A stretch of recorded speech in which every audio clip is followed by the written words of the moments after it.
Hi, I'm Chris Wardlaw for CarGurus, and this is the 2020 Chevy Camaro.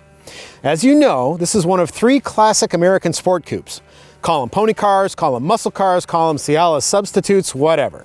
But know that the Camaro, the Dodge Challenger, and the Ford Mustang are as synonymous with America as baseball, hot dogs, and apple pie. My favorite of the trio is the Camaro. Now, before you Challenger and Mustang fans start shredding me apart in the comments, know that I love each of these three cars for different reasons. But I also love to drive hard and fast on twisty mountain roads like that one behind the car. And based on my experience, the Camaro is the best one for that. So let's take a closer look at the 2020 Chevy Camaro and I'll explain why.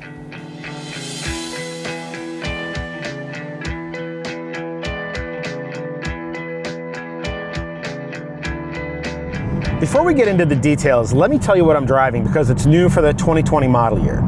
This is the Camaro LT1. Essentially, it's a basic Camaro LT, but with almost all of the Camaro SS trim levels go fast goodies. So you get a 6.2-liter V8 tucked under a vented hood, a limited slip rear differential, a performance suspension, Brembo front brakes, and 20-inch wheels. And you also save yourself $3,000 over a base Camaro SS. Believe it or not, the LT1 is base priced at $34,000. My test car has an optional 10-speed automatic transmission with paddle shifters and a dual-mode exhaust system, bringing the bottom line to $37,585. If the Camaro LT1 doesn't suit you, Chevy offers a range of models equipped with turbocharged 4-cylinder, V6, and V8 engines. The cheapest of them is the LS Coupe at $25,000.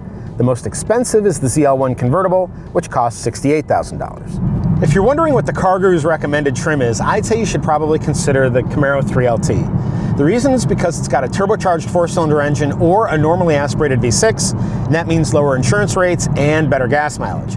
But it's still a quick car in its own right and plenty of fun to drive. Plus, it's got a bunch of standard equipment and it can be upgraded 6 ways from Sunday with styling, interior, and performance options. Still, there's no denying that this bare-bones basic Camaro LT1 is downright irresistible in terms of its bang for the buck. My test car is painted satin steel metallic and it looks terrific with the silver 20-inch wheels and clean LT trim aesthetic. If not for the hood vents and the loud exhaust, this Camaro would qualify as the ultimate sleeper. Get inside and the Camaro's simple, minimalistic interior design appeals to me. But the materials, the build quality, and even the oversized airbag cover on the steering wheel harken back to the 1990s. Hard plastic is everywhere, and you can easily remove some of it with too little effort. If there's a major downside to the Camaro, interior quality is it. Well, that and the complete and utter lack of any useful cabin storage. You can't really dress up the Camaro LT1's interior either. Cloth upholstery is the only choice in black or gray. At least both front seats offer power height adjustment, which helps to make the car as comfortable as possible. On public roads, the standard seats held me in just fine.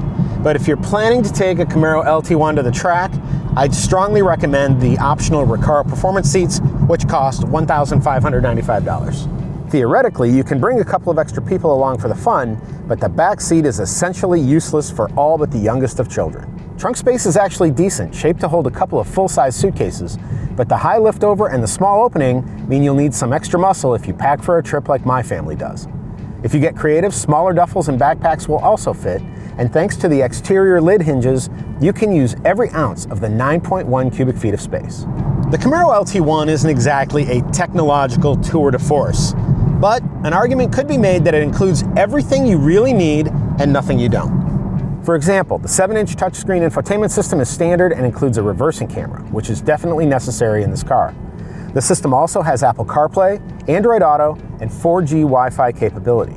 You can subscribe to OnStar connected services too, and the 6-speaker Bose audio system sounds good enough to roll the windows down and blast your favorite music while peeling out around a corner. Wait a minute, you don't actually do that kind of thing, do you?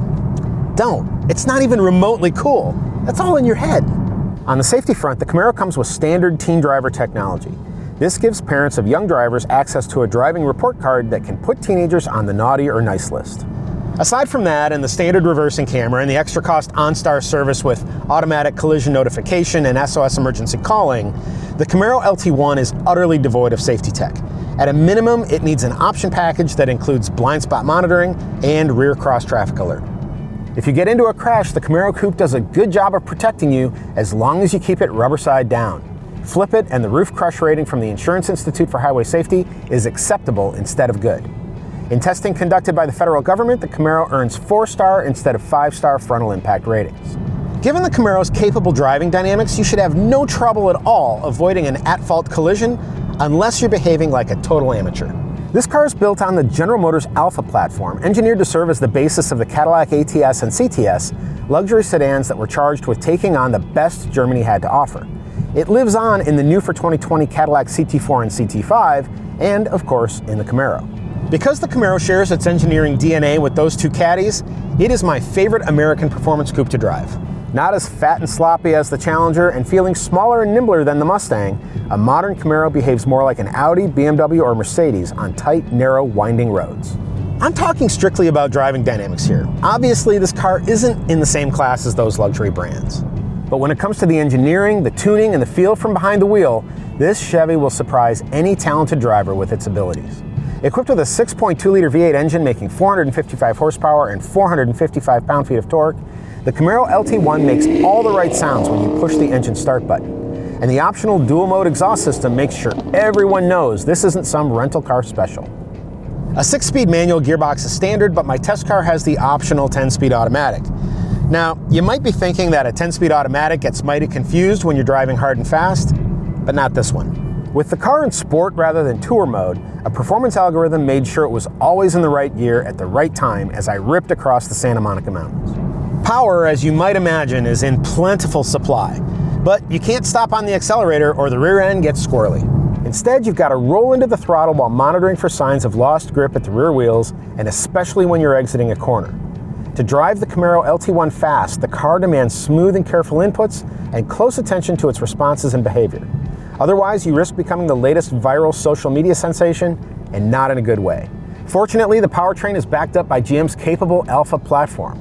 Quick, precise steering, upgraded brakes, performance suspension tuning, and the view over the hood make the Camaro feel smaller and lighter than its competitors, perfect for twisty canyon roads. In spite of its short windows and thick roof pillars, I find the Camaro easier to place on the road than a Challenger or Mustang. The channel carved into the hood just forward of the driver improves visibility, while the creased fenders help you to orient the car in a lane. Both traits add confidence, and you can use more of the available pavement to retain speed. Plus, the chassis does a masterful job of communicating what's happening at the road surface to both your fingers and the seat of your pants. Frankly, when I'm hustling the Camaro on one of my favorite roads, it reminds me more of a BMW or a Benz than a Dodge or a Ford. And then I look around at this craptastic cabin, and I remember the Camaro's place in the automotive hierarchy. Every muscle car fan has a favorite, and brand loyalties are hard to break. Personally, I don't have a horse in the Chevy versus Dodge versus Ford race. I like them all, and for different reasons. As a father with 2 kids, the Challenger's appealing to me for its decent back seat and its giant trunk. As a born and bred Detroit boy, I have nothing but respect for the Mustang, the only one of the 3 models in continuous production since its inception. But as a driving enthusiast, it's the modern Camaro that gets my blood pumping and my pulse racing. That's the one that's best to drive. Be sure to read my full review of the Camaro LT1 at CarGurus, and if you found this video helpful, don't forget to subscribe to our YouTube channel. For all of us here at CarGurus, thank you very much for watching.